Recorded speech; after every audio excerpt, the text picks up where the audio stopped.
जलछत्र। आज्ञा जुहार मुई ओमकार। आज आपण मन कले ने गोटे नुआ कविता जलछत्र।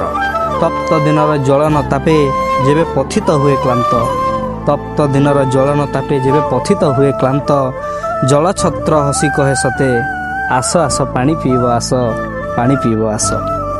नाही से धनर किछि अछि गर्व, नाही अछि तार किछि अभिमान, एक ग्लास जल से भरे मनुष्य तार प्राण, मनुष्य तार प्राण। रास्ता पाखे छोट छाया, रास्ता पाखे छोट छाया, महासेवा भावर घर, तृष्णांक मुहरे फुटाए हस, मिटाए सबु दुखर झड़, मिटाए सबु दुखर झड़। गरीब हेउ कि धनी को सीए, गरीब हेइ कि धनी को सीए, सभी को करे सम्मान, जलछत्र से ठंडा पानी शिखाए प्रेमर गीतायन, शिखाए प्रेमर गीतायन।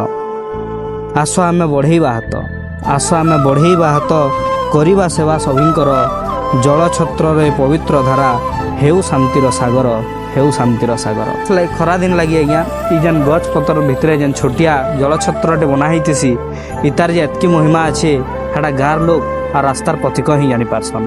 तो एतकी रोचे केनता लगला आपण मैंने शेयर जनाबे। रोचे नमस्कार।